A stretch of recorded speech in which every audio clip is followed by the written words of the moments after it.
Olá a todos que nos acompanham no blog do Ciência Informa. Hoje estou aqui com a Desirê e a gente vai falar de um assunto sobre o qual a gente já falou antes, mas acho que hoje a gente quer ir mais direto ao ponto, que é sobre as dietas low carb, seus possíveis benefícios, ou se é uma alternativa que não é high carb, mas que pode ser o famoso less carbs. E aí, Desirê?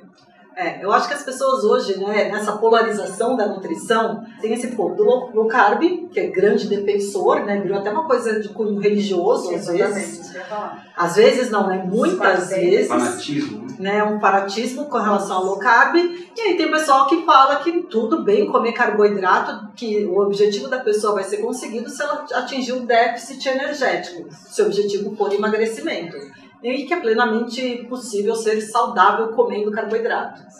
E aí teve aquele estudo, né, que o Guilherme até já, não lembro se foi em vídeo ou em texto no blog, que ele falou sobre um estudo que fala sobre doses de carboidrato com relação a alguns desfechos clínicos, mostrando que acima de 70% de carboidrato na dieta que seria um problema.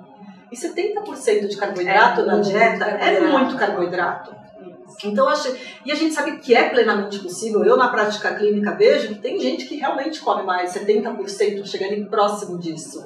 Pessoas sedentárias, muitas vezes, né? É engraçado porque 70%, muitas vezes, a gente já entra numa recomendação para atletas. Para atletas, né? exatamente. Que chega nesse percentual de carboidrato, já que para o atleta é bastante importante, faz sentido, porque é uma boa fonte de energia. É uma fonte de energia que tem muita potência, né? Então, para alta performance, isso é importante.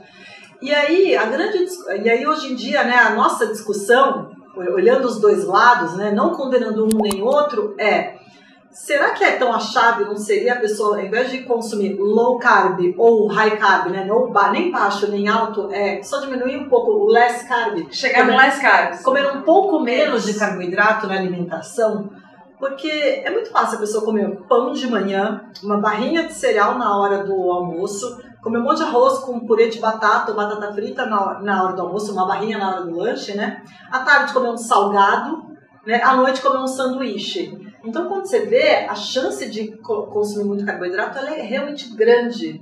E para pessoas que são sedentárias ou fazem pouca atividade física, é desnecessário mesmo. Desnecessário. E isso sim pode influenciar na saúde de modo negativo. Então, será que toda a discussão que a gente deveria ter, será que não é para mudar a alimentação, para consumir um pouco menos de alimentos fontes de carboidrato e mudando por outros, né? Então, não é que precisa tirar o alimento fonte de carboidrato, às vezes só substituir. Então, ao invés de ficar comendo salgado à tarde, come 2 frutas, por exemplo, né? Tá colocando muito mais nutriente, né? Vitaminas, minerais, água, e tá colocando ali o quê? Um pouco menos de carboidrato. E um pouco menos de energia. E um pouco menos de energia, de calorias. Então, eu acho que essa é uma discussão que vale a pena. Então, ao invés de você ficar polarizando, seja se você é profissional de educação física, né, com aluno na academia falando, não pode consumir, será que é só não falar, olha, tenta reduzir um pouco, né, ou tenta procurar outras fontes. E teve um estudo esse ano do Gardner, né, de 2018, que foi um estudo comparando dieta low carb com dieta low fat. Tem um post já no blog, né? Mas a gente vai falar aqui em vídeo sobre ele. Você quer falar um pouquinho sobre esse estudo? Pode ser. Foi um estudo que foi publicado numa revista de bastante renome, né? No JAMA, com tamanho amostral, né? Com uma quantidade de pessoas que foram avaliadas bastante alta, né? Então, o que esse estudo fez, ele dividiu essas pessoas em 2 grupos, um grupo low fat e um low carb. E o interessante desse estudo é que ele não criou números, ele não seguiu percentuais de carboidrato ou de gordura que a pessoa deveria comer. O que eles iniciaram o estudo conversando com as pessoas e fazendo com que eles comessem a menor quantidade de carboidrato para quem estava no low carb ou de gordura para quem estava no low fat possível, começando com 20 gramas por dia só de um nutriente ou do outro. E aí a pessoa ia introduzindo elementos fontes desses nutrientes até que ela chegasse no ponto em que ela dissesse, tá bom, esse é o mínimo que eu consigo consumir para que aquilo fosse algo que pudesse ser seguido por um tempo mais prolongado. Se não me engano, foi 1 ano o follow-up desse estudo. De modo confortável, né? Isso, exatamente. Essa alimentação, esse é o mínimo possível que eu consigo ficar bem com essa alimentação. Isso. E outra coisa, outro dado interessante, desculpa, é que assim, as pessoas elas tinham um período, acho que era algumas semanas, que elas ficavam nessa dieta, que elas meio que escolhiam. Isso. E se elas falarem, não me adaptei a low carb, elas poderiam trocar para low fat.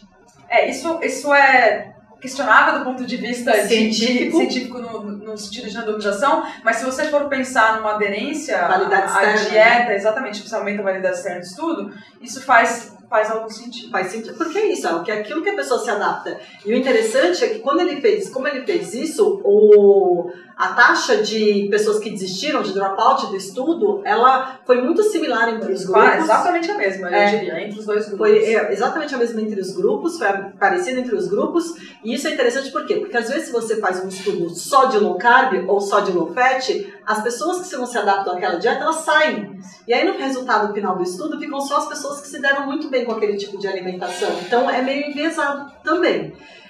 Mas o interessante foi que depois de um ano, a principal orientação deles foi, como menos possível do grupo que você pertence, mas priorize a qualidade da alimentação. Foi uma série de orientações qualitativas, então, que envolviam até mesmo o comportamento, né, alimentar. Exato. Então, comer mais devagar, comer junto com a família, cozinhar mais.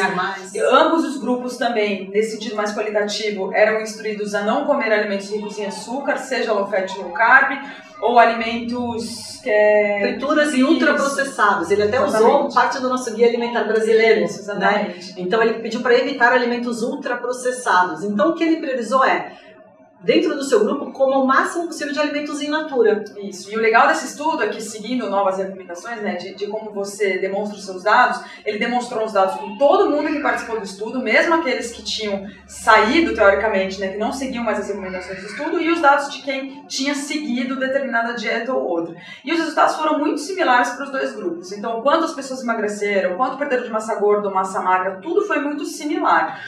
E além disso, ele ainda subdividiu, né, essas duas populações para avaliar as pessoas que eram mais resistentes à insulina, né, então que são mais propensas a desenvolver o diabetes, se elas respondiam melhor a low carb, porque essa é uma das coisas que as pessoas que defendem low carb dizem, e também se elas tinham um polimorfismo genético lá, né, que poderia favorecer ou não. É um estudo muito completo, né? Completo. Se isso também faria alguma diferença. No fim, nada disso fez diferença nenhuma, né? O que mais importou, como isso já foi mostrado em vários estudos, é que quem aderia mais à dieta emagrecia mais, seja ela low carb ou low fat. E, de acordo com os próprios pesquisadores, né, que foram entrevistados algumas vezes, o que mais fez diferença para as pessoas que mais emagreceram em decorrência da dieta foram as instruções qualitativas, né? Então, comer mais devagar, mastigar mais vezes, cozinhar mais, comer menos alimentos ricos em açúcar, menos ultraprocessados. Ultraprocessados, exatamente. Então, quando a gente prioriza a qualidade da alimentação, tanto faz ser low carb ou low fat. Então, por isso que a gente fala, talvez ficar nessa briga, né? Então, orienta a qualidade. Né? Eu acho que é um desserviço. É um desserviço, exatamente. Você fala, tem que ser low carb. Ou tem que ser low fat.